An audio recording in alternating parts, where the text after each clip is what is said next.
Right, first of all, thank you, Deepak and the entire RISE team for having me this afternoon. The question on everyone's mind is, what's this guy doing here? He should be at the developer conference next door, right? The real reason, though, is I haven't worn a suit in just under 10 years from when I left Wall Street. It's not because I don't have fashion sense or because I can't afford it. It has everything to do with portfolio management. I'll explain. So 10 years ago, I used to make about 10% on my portfolio because most of it was in stocks and bonds and real estate, like most of you probably have, and mutual funds. Fast forward 10 years, we're doing about 65 to 70% IRR, cash on cash. And correlation does not imply causation, as we all know. But I'm just running with it, and not wearing a suit and a tie for the last 10 years seems to be working in my favor, so. The real reason, though, is almost my entire portfolio sits in early stage venture capital in Africa, but it's smart VC. So, what am I talking to you about today? I've called it the audacity of resilience, which is an entrepreneurial journey through living, loving, and launching things in Africa. Now, about 16 years ago, I was sitting, I will not reveal how old I am, but you can take your guesses. I've had as low as 25, I've had as high as 40, somewhere in between. But 15 years ago, I was sitting at the backbench of the business school at Stanford, where I got my MBA, and there was a professor called Randy Komisar, who is now one of the top VCs in Silicon Valley. And he said something that woke me up from my stupor. And he said, and then there is the most dangerous risk of all. And it is the risk of spending your life not doing what you want on the bet that you can buy yourself the freedom to do it later. And I heard that and I said, wait, what? And that one statement, 16 years ago in business school, changed my entire life. Because how many of us today are truly doing what our heart, our mind, our body, and soul wants? Or are we saving up our dollars and cents and pounds and shillings to do something one fine day, when we're 60, when we're 65, and we'll finally do what we want to do? Or can we make them both work? And cutting a really long story short is the reason why I'm sitting at the tip of Africa doing what I do, is because that one thing I heard 15 years ago convinced me to take the road less traveled. As some people may say, I've gone to the dark side. I'm a musician, so I listen to a lot of Pink Floyd. Or I've seen the light, whichever way you look at it. But this is a chart talking about population growth. And we've had some incredible speakers today and yesterday talk about the demographics in Africa. But the stark reality is, with the continent of Africa having just over 1 billion people, 1.2 billion, give or take 100 million, today, 75 to 80 years from now, at the turn of the century, Africa is going to account for 1 in 3 people on this planet. That is a net growth rate of 85% of the entire world's net population increase. One of the advisors to the UN Secretary General that I met 2 weeks ago gave this incredible statistic saying that from 2035 onwards, so 15 years from now, 1 in 2 babies born on this planet will be African. Just let that sink for a second, right? So, as entrepreneurs, as investors, as banks, as insurers, as telcos, as retailers, who are you selling to? Who are you targeting? Who are you marketing to? Who are you working with? And if you don't understand the purchasing power and the market demand that African consumers have, you're missing out, big time. And that, in a nutshell, is why I live here and not in New York and not in San Francisco and not in London. 12 of the 20 largest cities in the world will be African. And it won't be Joburg, it won't be Lagos, surprise, surprise. It'll be Kinshasa. It'll be our friend here from Dar es Salaam. And it's important for us to know, how do we cater to that? And not solve problems of today, solve problems of tomorrow. Africa is the world's fastest growing market.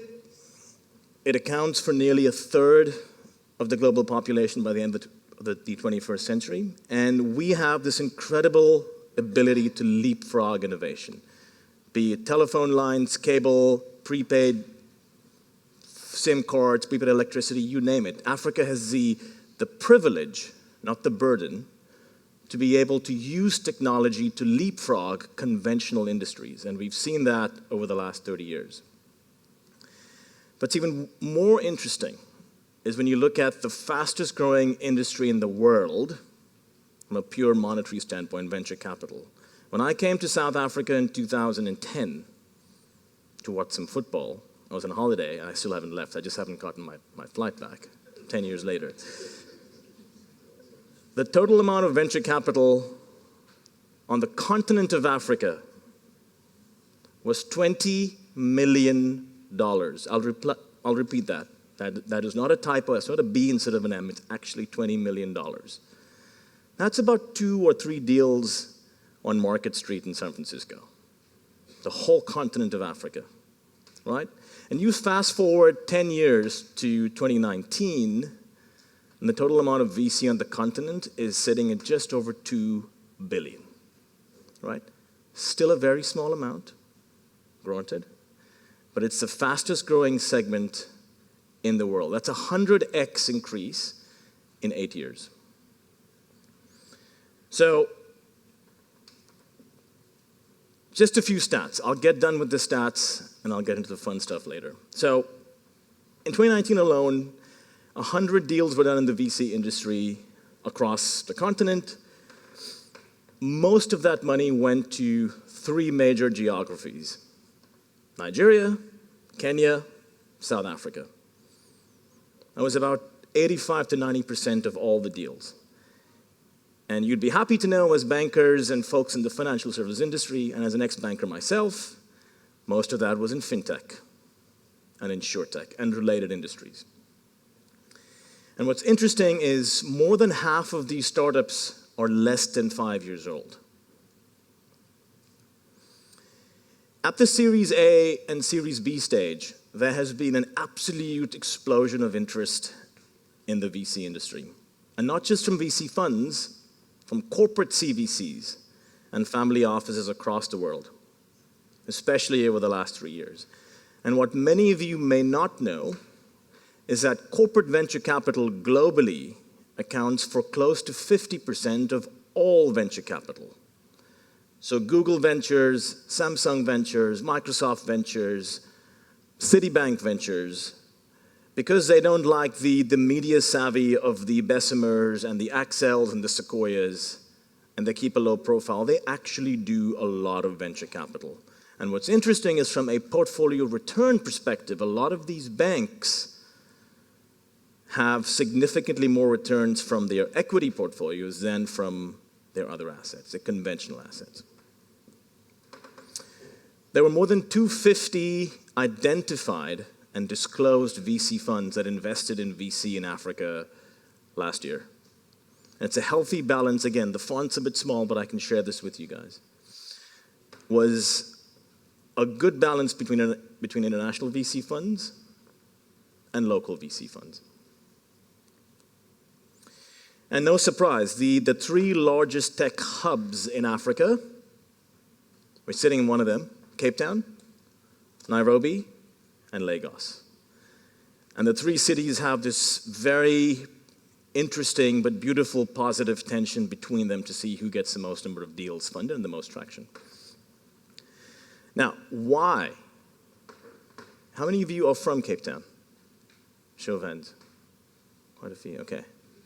Now, what makes a city or a town or an ecosystem a hotbed for innovation? Why Cape Town? Why Lagos? Why Nairobi? Why Silicon Valley? Why London? So there are 5 key components that make up a thriving startup tech ecosystem. One of them is you got to have smart developers, designers, web designers, marketing folks, growth hackers to propel innovation, right? You've got that in Silicon Valley. I spent a good part of my university and master's degree days in Silicon Valley. Silicon Valley's got that. We've got that here, right?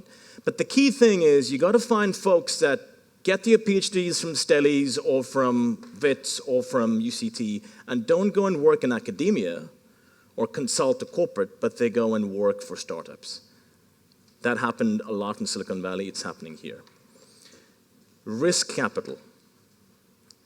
You'd be surprised, and I bet this is a surprising stat to a lot of you. Do you know what the wealthiest town in the world is per capita?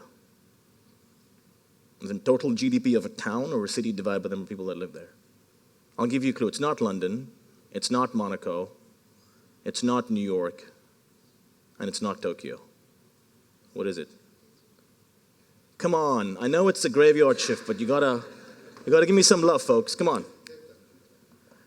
I want to be more specific than a big city, so let's talk about like smaller. Stellenbosch. Stellenbosch is the richest, wealthiest town in the world on a per capita basis, because a lot of folks had lots of checks there. Not too many people live there because it's a lot of farmland, right? That's a good thing, but it's also a bad thing. Why is it a bad thing? It's because that's capital, that's not risk capital. So the folks that live there, and I've met all of them, actually should show a picture of me sitting with Whitey and Kus and Yanni and Marcus. I'm not going to talk about Marcus, but and the whole MAFIA. But the problem is, it isn't risk capital. So it goes into property, it goes into JSE, it goes into traditional sources of investment. So in South Africa, if you want to make it big, and if wealth is the only barometer of success, which it should never be, but assuming, let's assume that everyone here is a heartless bastard and just cares about money, which I'm sure none of you are, right? Then, how do you get wealthy in South Africa and Africa, right? And compare the age of the most wealthy people in Africa and the age of the most wealthy people in the US. The wealthiest people in the US are between 30 and 40. It's obviously concentrated in San Francisco, in LA, in New York, but it's because the attitude towards money is different. It's risk-adjusted capital and not just capital. And that's something that tech cities like Silicon Valley, like London, like Cape Town understand. Number 3, corporate startup collaboration. The one thing you realize about economies or cities like San Francisco and London is large corporates, but specifically banks, insurance companies, retailers, telcos, media houses, know how to work with startups and not against them. Until about 5 years ago, most large corporates in South Africa would completely ignore startups. They wouldn't ignore them. They'd be part of the, like the guy mentioned here, the 1% profit after tax, or the CSI, or the ED. Until, gradually, 10 to 15 years ago, you had Fintax, like Venmo, like PayPal, like in South Africa, the InsurTechs, Pineapple, Naked, the US, Monets, Mint, that were slowly eating away at the client bases of big established banks, retailers, and insurance companies, and you could not but work with them. And the smart corporates understood that there is a way to collaborate with startups through JVs, through POCs, proof of concepts, pilots, white label solutions, and eventually look at the possibility of acquiring them or having a minority stake in them. And listen, I know how difficult it is at banks to have minority stakes. because of capital adequacy ratios and Basel II and all that. I spent 10 years as a banker that I'm very happy to have left. But I know it's difficult, but the smart corporates in the world understand how to do it. And they make shitloads of money doing it. Accelerators. Why is it important to have a culture of incubating and accelerating fintechs or any tech startups? It's because you can't sit in your ivory tower at JP Morgan or Merrill Lynch, the defunct Merrill Lynch, and expect fintechs to come to you. It doesn't work that way. You've got to work with fintechs, insurtechs, and regtech startups because they are more in touch with the millennials and the Gen Zs of today's world who are your customers in the future that us as banks and insurers have no idea how to reach. And you've got to be able to work with them. And accelerators provide a safe sandbox where that magic happens. Now, most of us here that aren't in the industry wouldn't know what accelerators are, but you definitely know who the what the end product of accelerators are. Who's heard of Airbnb? Come on, if your hand isn't up, you shouldn't be in this room. Right. Who's heard of Twitter? Dropbox, Stripe, Lyft, all these incredible startups that are valued significantly more than some of your banks went through accelerators, where they went from an idea to an MVP, a minimal viable product, to a product market fit, a problem solution fit, and then scaled in 6 months or a year.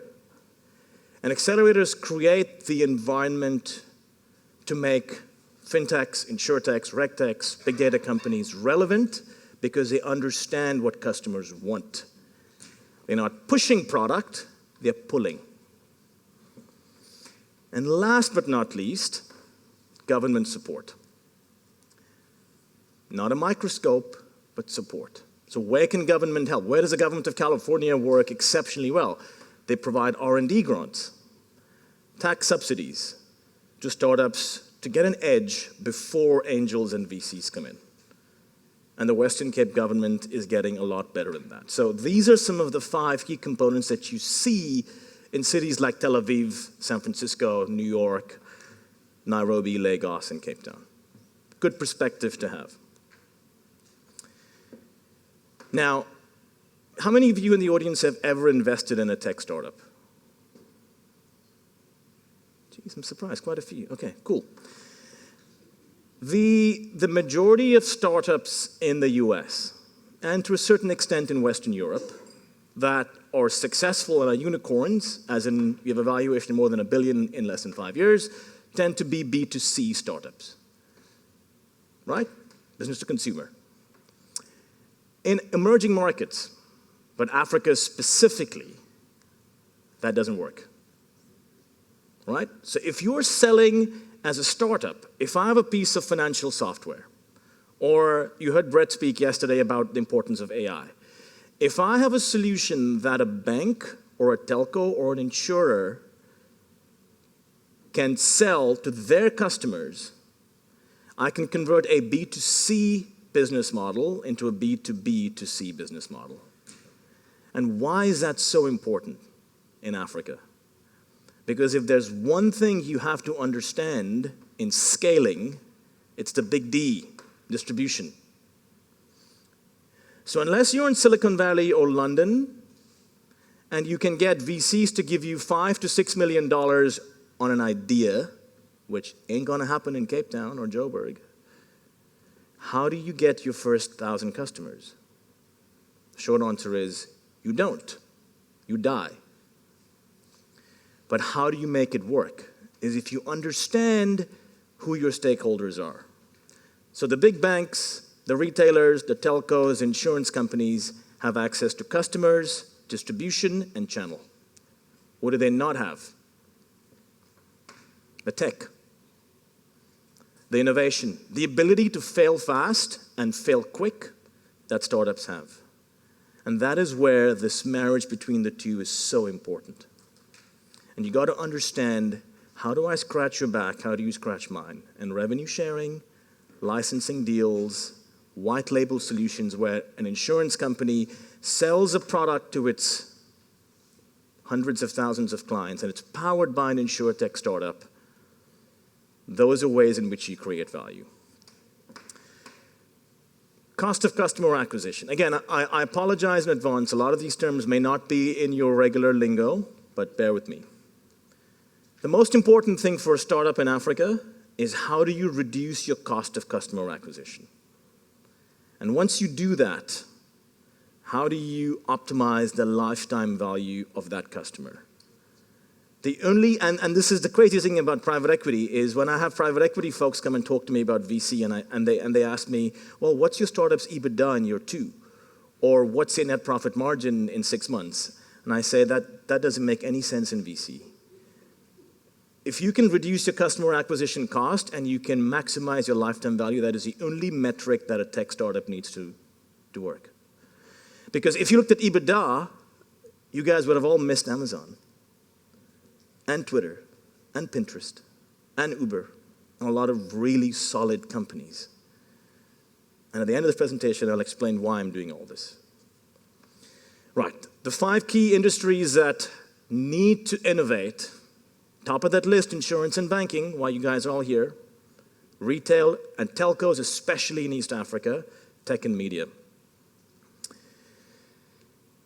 I'm sure you've heard of the R framework before. If you haven't, one of the key things that you look for when you invest in fintechs is how quickly they acquire customers, how quickly they activate them, how they retain them, how they virally refer them, and then at the very end, how do you monetize?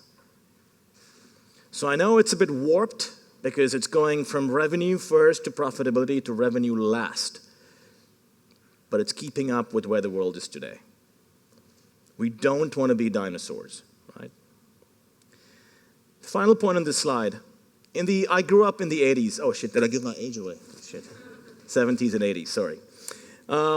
When we were kids, in the era of cassette tapes and LP records and all that, there were basically 2 ways in which companies differentiated themselves. You either competed on price, right? You were cheaper than your competitors, or what? Quality, value. You were so good that your price didn't matter, right? That worked very well in the 80s and 90s, and to a certain extent in the early 2000s. And then the internet happened. Mobile phones happened. Instagram happened. Facebook happened. Are you, as a startup or as a business, still competing on price and on quality? The reality, my friends, is as you look at the future of investing in tech, the only 2 things that matter, the world's most scarce resource today, outside of data, which is top of the list, but for human beings, is time. I'm going to ask you a question. How many of you have listened to a 20-minute YouTube video with your full attention span, Monday through Friday, 8 a.m. to 5 p.m.? Don't lie. And is that part of your job? Like, are you in that industry? Because you got a lot of time on your hands. People don't have time. So if you create anything for a human being, a customer, the 4 billion people that will live in Africa in the next 75 years, that can save them time or make their lives more convenient, you will win. This isn't theory. Look at the most the most valuable companies today. Uber, Airbnb, Twitter, Lyft, Amazon.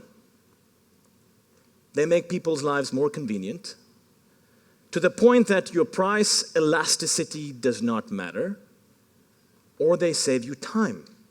Why is Audible worth so much? Amazon acquired them. Because people don't have time to read books. It's a pity, because I still read books. I love the smell of books. But because they have narrators read stories to them whilst they drive to work. Audible is worth more than many banks in this room. Right? So you got to think of where is your dollar going to You want to invest in companies that understand the value of time and the value of convenience. Let's talk valuation.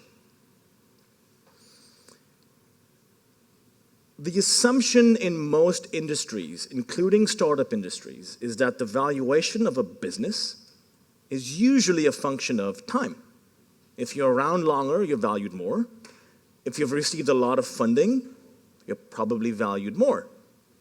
And I've seen a lot of companies that have gotten tons of funding and have been around for donkey's years that are valued at diddly squat.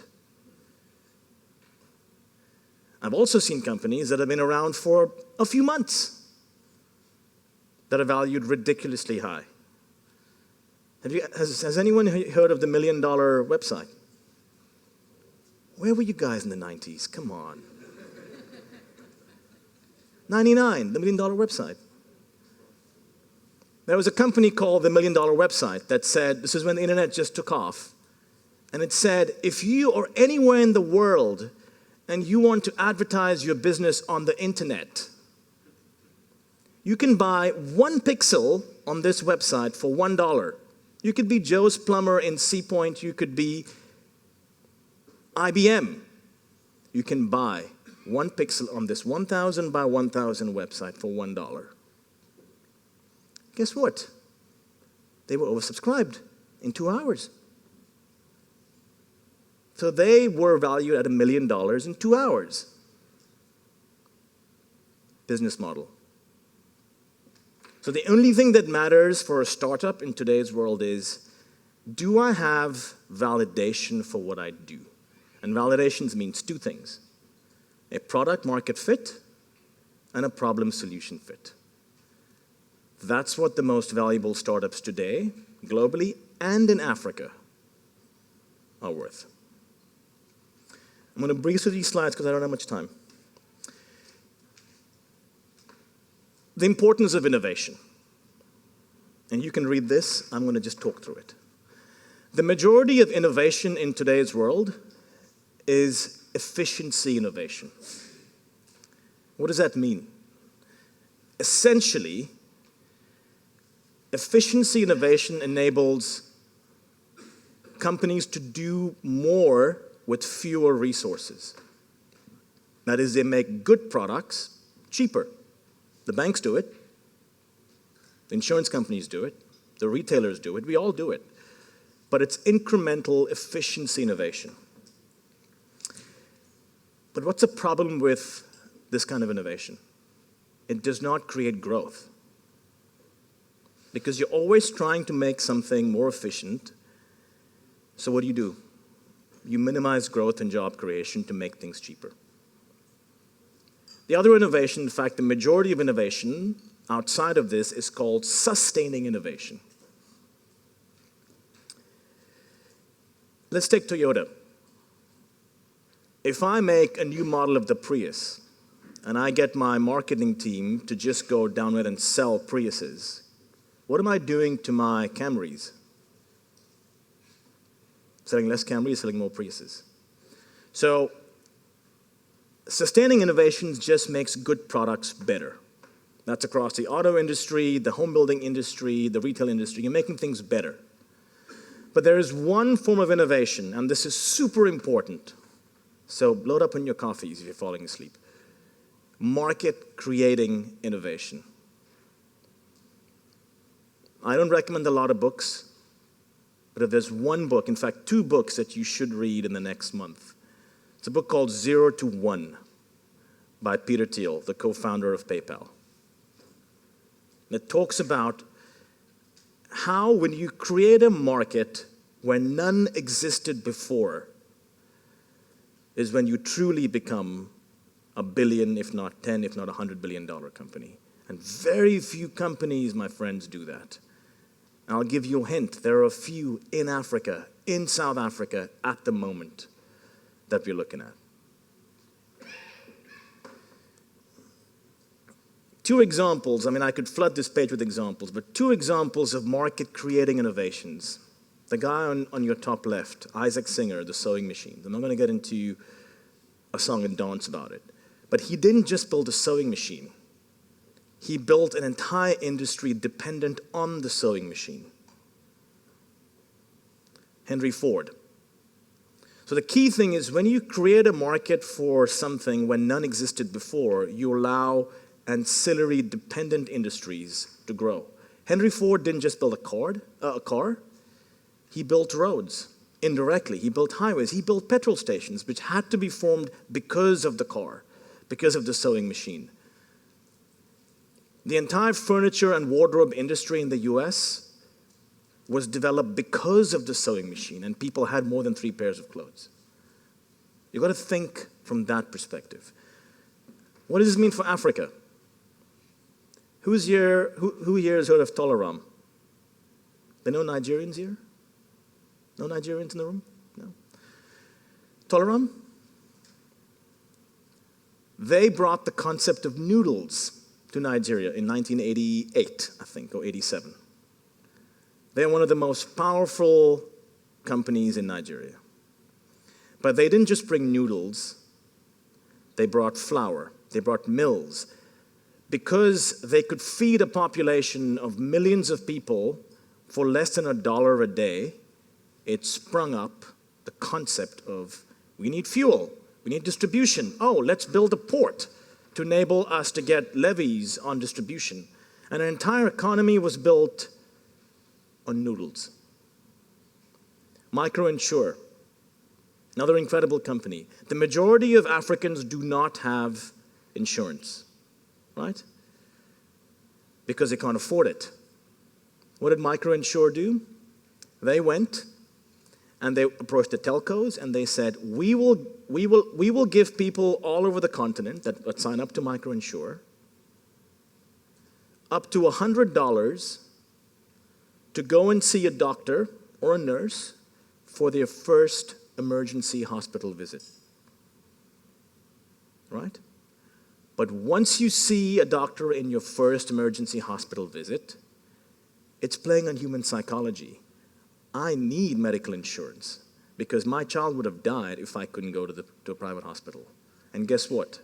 The telcos then take your premiums for your future hospital visits out of your airtime. Creating a market where none existed before. Microinsure is about 8 years old. They started off in Zambia.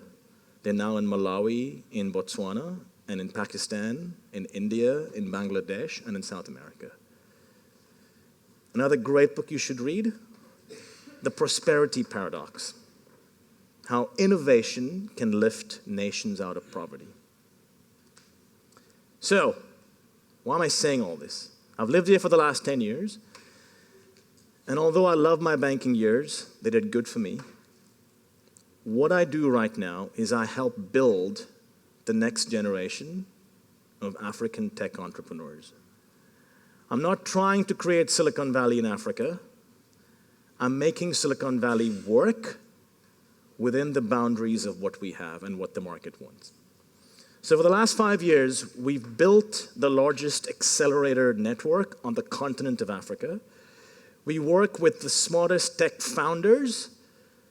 So folks like Yoko, that everyone here knows of, Flutterwave, Andela, Zona. I'm just talking fintech. I haven't even got to other industries. The first versions of Paygate, of Peach Payments. But we take startups and we help them scale by working with large corporates. And that's how you create exponential value. The parent company is based in Amsterdam, and we've invested in 831 companies over the last 9 years.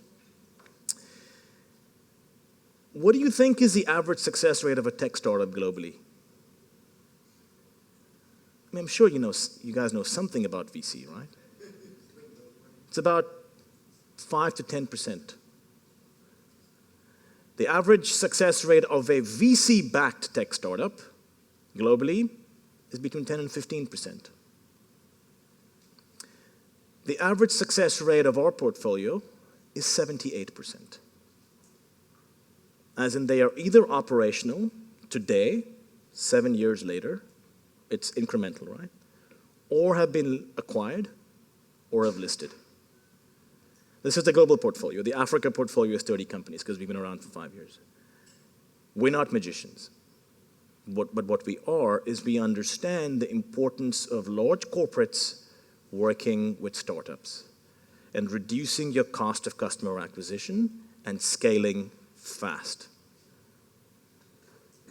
And the average startup that comes out of our programs raises at least on average of $1 million in Series A or beyond rounds of funding within a year of leaving our programs. And 2/3 of them raise capital within a year. These are awesome statistics. The question is, what next? So, again, I apologize for the text. So let's talk some numbers here. Most of you are familiar with seed, Series A, Series B, Series C. Show of hands? Yeah, cool. So it's the stages of funding early stage tech startups, right? The average valuation for an early stage startup in Africa today, with not just an idea, with a product, a prototype, and some customers, but you haven't yet scaled yet, is between $1 million and $2 million across the continent, right? It usually takes you between 2 to 3 years to go from that to Series A. Series A is when your first institutional investor invests in you. There are about 80 to 100 credible VC funds in Africa, and they make up the bulk of the 250 that I mentioned earlier that invested in Series A investments. Once you get to your Series A, that is a watershed moment in a startup's life. Because that's when folks like Google Ventures, Goldman Sachs, Sequoia, Andreessen Horowitz, all the big VCs start investing in you because they see a product market fit, a problem solution fit, and you can scale.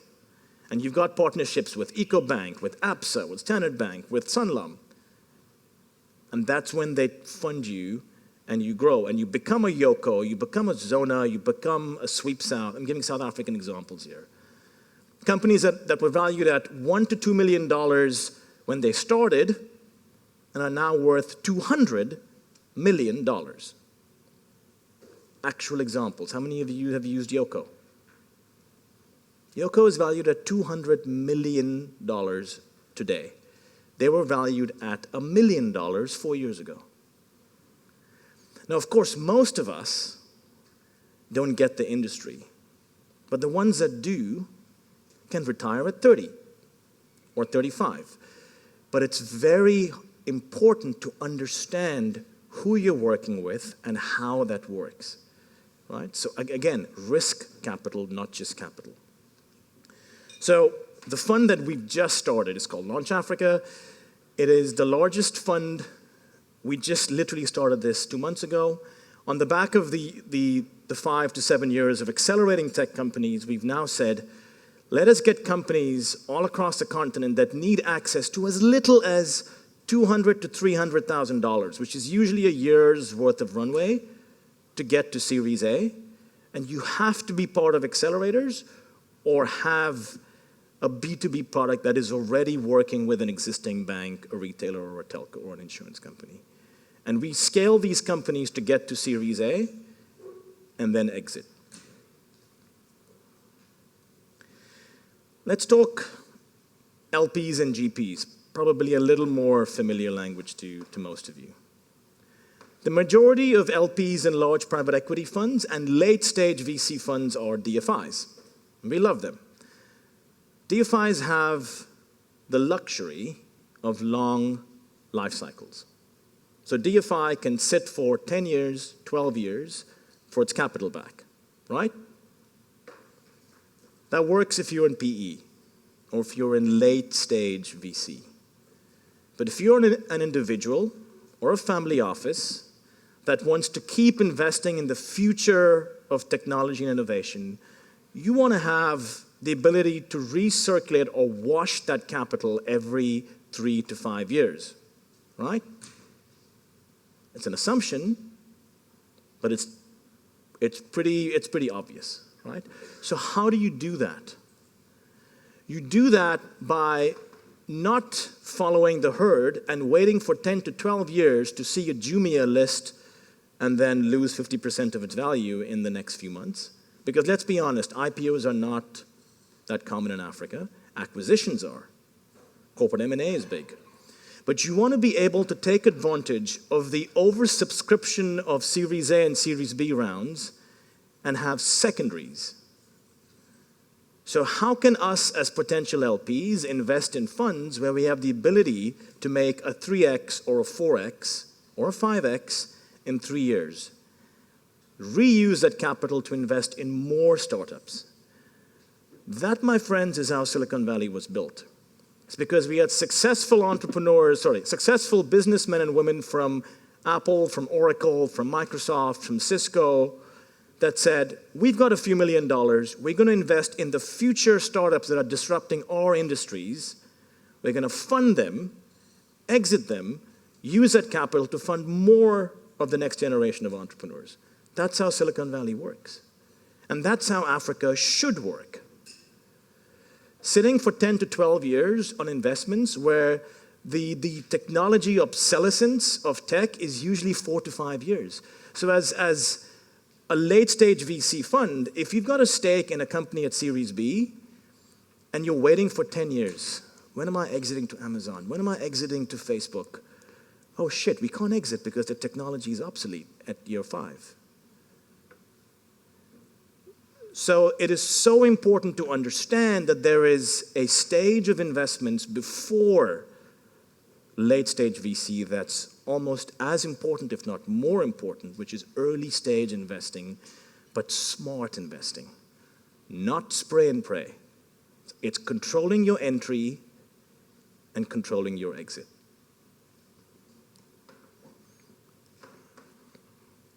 Sorry. Right. This is for all the lawyers in the house that want to know how this works. It's a fund that we've set up in Mauritius that allows people for the very first time to invest in early-stage startups in Africa and have the ability to make returns at Series A. I'm going to take pictures if you like, but here's some interesting examples of types of companies that are growing at this rate. These are the companies that we've backed in Africa over the last 6 years. I'm going to focus just on fintech because you guys all love fintech. Kuda Bank, Nigeria's first digital bank with a microfinance license. We invested in them just under 2 years ago at a valuation of $250,000. They're now worth $10 million, 2 years. They provide the average customer in Lagos the ability to open a digital bank account with a microfinance banking license. No banking fees, no ATM fees, just debit card fees. 30,000 customers in just 1 month, all right? mPost, and this is why I love tech. mPost in Kenya, how many of you have been to Kenya or live in Kenya? Any Kenyans in the house? Okay. In Kenya, you may not know this, but there are no postmen in Kenya. So if you live on 123 Main Road in Nairobi and you say, hey, could I have my parcel delivered to me? Guess what? Your answer is no, unless you use DHL or FedEx, which most Kenyans can't afford because it costs you about $25. So what do? You have to use the post office and buy a post box, which costs about $40, $50 a year. Guess how many post boxes Kenya has? 400,000. What's the population of Kenya? 45 million. So how do 44,600,000 people receive their mail?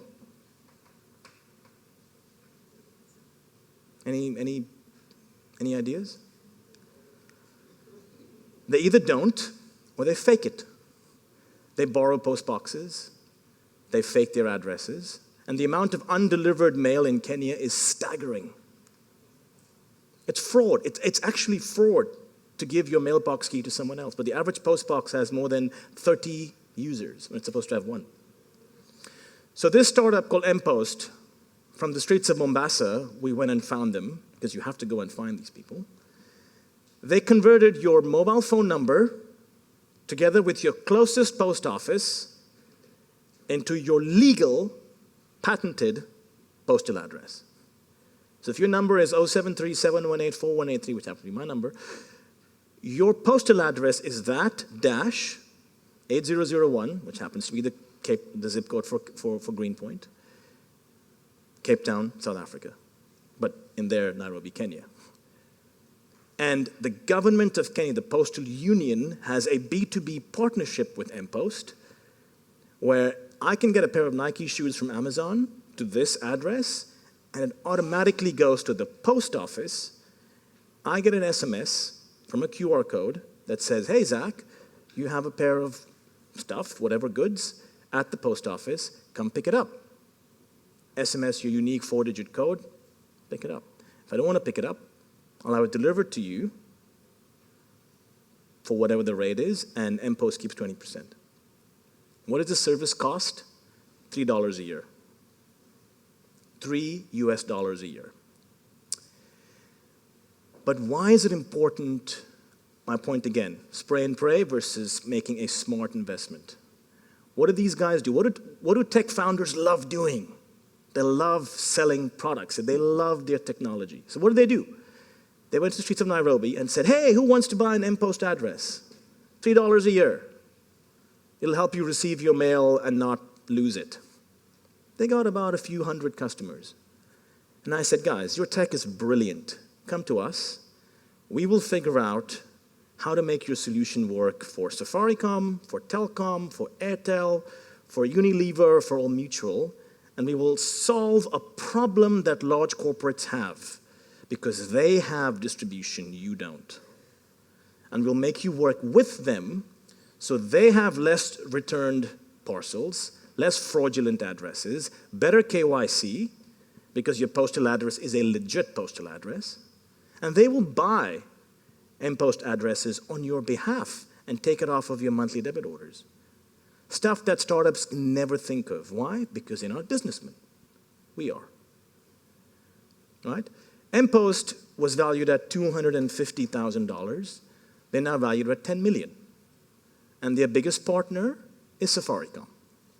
So they have no problem with distribution. Again, what are we making on that investment? 40x in 2 years. Right? There are a lot of examples. Flutterwave is the largest payment integrator in Africa. They allow African customers, retail and institutional, to pay and get paid anywhere in the world. So if you're in Cameroon and you want to buy something on Alibaba.com, it doesn't happen by magic. Alibaba would not accept a credit card in Cameroon, but now they can. Because Flutterwave provides the API that allows you to pay and get paid and do your entire KYC I'll finish soon, in the back end. Flutterwave went through Y Combinator, one of our partner accelerators in the US, at a valuation of 10 million, and just 3 weeks ago, they closed their Series B round with MasterCard, Visa, Greycroft, the guys that invested in LinkedIn, for 205 million. That's venture capital, folks, right? It's not easy, it's not for sissies, but if you get it right, you make a lot of money, and this is the most important. I assumed all of you were heartless bastards, you're not. The impact that you have on communities and job creation where you have African entrepreneurs that create businesses. These are all African businesses. They create significantly more jobs on a per capita basis than any corporate will.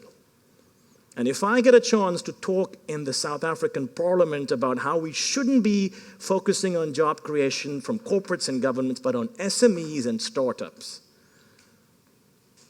I hope someone from government's here and is listening to me. Because we've created more than 1,000 jobs in just the last 5 years by investing in tech or tech-enabled startups in Africa. I'm out of time, and I'm going to bleed into my Q&A, but just take a few pictures. This is an example of how Flutterwave went from a tiny company 4 years ago to a $200 million company today. They have an exclusive partnership with Alipay in China and WorldPay and FIS in the US. They're based in Lagos. mPost, similar example. But it's important to invest in these companies now when they're a year old and not wait till Series A or Series B. I'll make these slides available, Deepak, if that's okay. Fintech is super important. Oh, have I been cut off? Oh, I'm not, okay. Fintech is super important, and it's so important for banks and insurers to understand how to work with these companies. We're doing our best, and anyone in the room, I'll take Q&A now, that wants to understand how to get involved, either from a partnership perspective or to invest in these companies through funds like ours, come chat to me. These are examples of the 50+ companies in our portfolio and the 50 to 100 new companies we will be investing in over the next 3 years. Oh, gosh, so much. I love this last slide. It always seems impossible until it's done. And those are my details if anyone wants a copy. Thank you.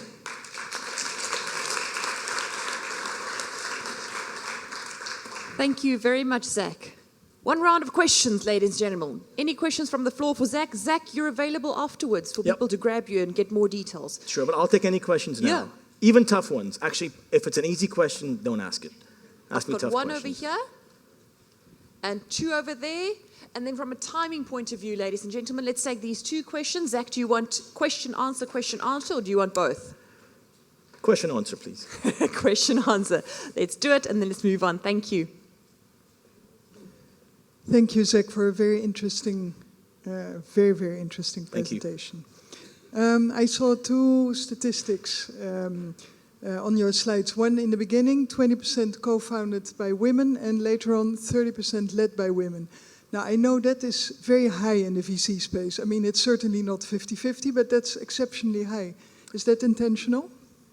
Well, I mean, we're seeing, because a lot of economies in Africa, but I can pick for South Africa, just aren't creating opportunities for graduates out of university to get sustaining and meaningful jobs.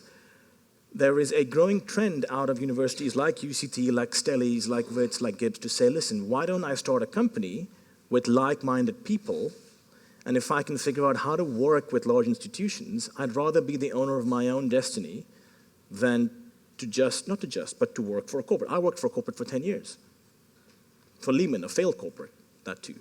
So a lot of women, and there is an amazing friend of mine that I hope you all get to meet. Her name is Nadia Musaji, and she runs something called WOMENG, W-O-M-E-N-G, which focuses on women in the STEM subjects, so science, technology, engineering, math, to say, how can I use technological skills I've learned in university to start companies, but to not go solo? So that the difference in the percentages is women-owned and women-led.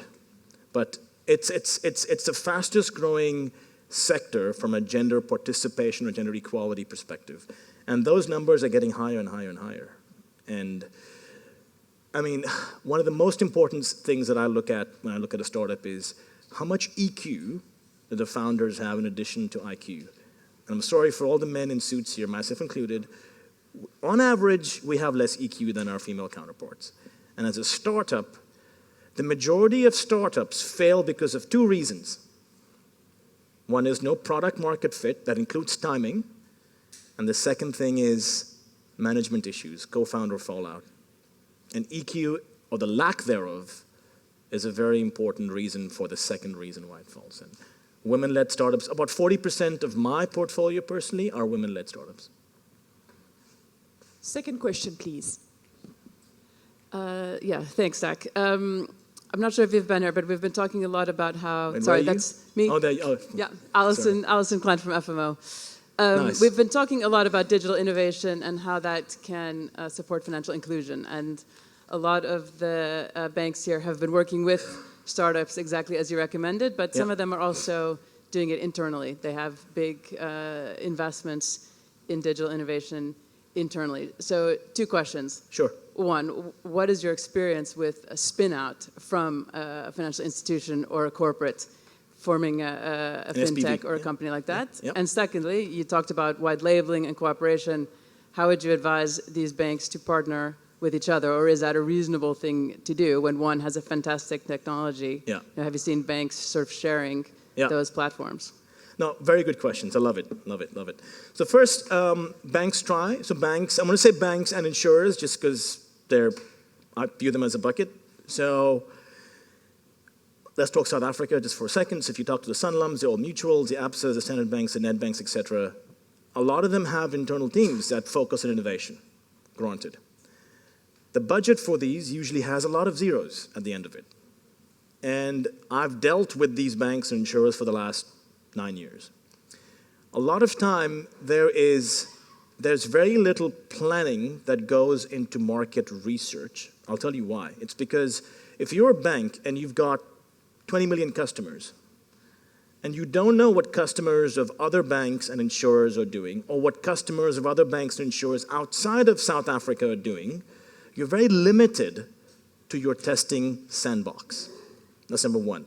Most big corporates have no idea what their customers want, and they're pushing versus pulling. Sample sizes that they use are way too small and not indicative of what real-world metrics are.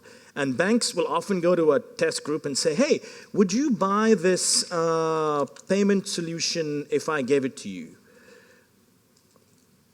Yeah, I would. That's the extent of, I've seen these surveys. These are how banks and insurers do market research with Gen Zs and millennials, right? There is horrible UX, horrible UI, sorry, user experience, just checking. There was, oh God, I love this. There was a bank, I will not name them, that was using DOS, for fuck's sake, DOS, in one of their apps recently. Please, it makes me cry. So, banks and insurers should, by all means, have skunk works and projects, but they're out of touch with reality. I've seen this real life over the last 9 years. The second part of your question, how do you allocate budget to do testing? So most banks and insurers will allocate a few million rand to developing one big project, and they're usually called by code names. Project Alpha, Project Atlantis. I worked at Lehman and Barclays for 10 years. I know what these codes are. Full of shit. Lots of zeros, lots of people that are allocated to run these projects who actually have no idea what the fuck they're doing or what the outcome is. Sorry, I say stuff as it is. If I use the F word, please crucify me. I don't care. What do startups do really well is they make more mistakes with much fewer zeros at the end, and they fail often. And the smart corporates, like the Adobes, like the Amazons, they do a series of short, lean experiments that cost $5,000 to $10,000. Not $5 to $10 million, like that most big banks and insurers have. And they pick winners very quick. So from a corporate startup collaboration perspective, you go through the first thing, which is a POC, a proof of concept. Does your idea work? Does it have the legs, the tech, the design, the user? Is there a product market fit? That's going to cost you about $5,000 to $10,000, right? You pass stage one. That's usually 4 to 6 weeks. If you pass that, you then go to pilot, where I test my solution with employees at a bank, a select group of bank customers or insurance customers that the bank has a very good relationship with, in a in a safe sandbox, which is called alpha beta testing. And if it works, and none of this, by the way, is public facing, that usually costs around $50,000. Once that happens, we then look at the possibility of a white label solution. And by the way, for all the procurement folks in the house, this has nothing to do with vendor onboarding, because I know that some banks and insurers take 9 months to onboard a client. This funding comes out of R&D. So if you want to test your solution with me, you get budget out of experimentation and R&D, not vendor supplier management. Once you go through your POC and your pilot, then you potentially white label. It's usually a licensing agreement. It is not, I repeat, not exclusive. And the second point to your question, ma'am, is if you're working with a bank and you don't have exclusivity, you get the opportunity to do it with other banks, other insurers. The best example of this, PayPal. PayPal was approached by almost every bank in the US to buy them. What did Elon Musk say? NFW. You're going to work with me and see if it works for you. If it doesn't, cheers, Citibank. If it doesn't work, cheers, JP Morgan, I'll work with Wachovia or with Washington Mutual. And eventually, you get a rising tide lifts all ships. A startup that has a good product market fit will eventually make all the banks and insurers work with them. Why? Because they have validation. So I'm not sure if that answered your question completely, but that's how this works, in our opinion. Zach, thank you very much. He is available afterwards. Please do ask him all your questions. Zachariah George. Thank you.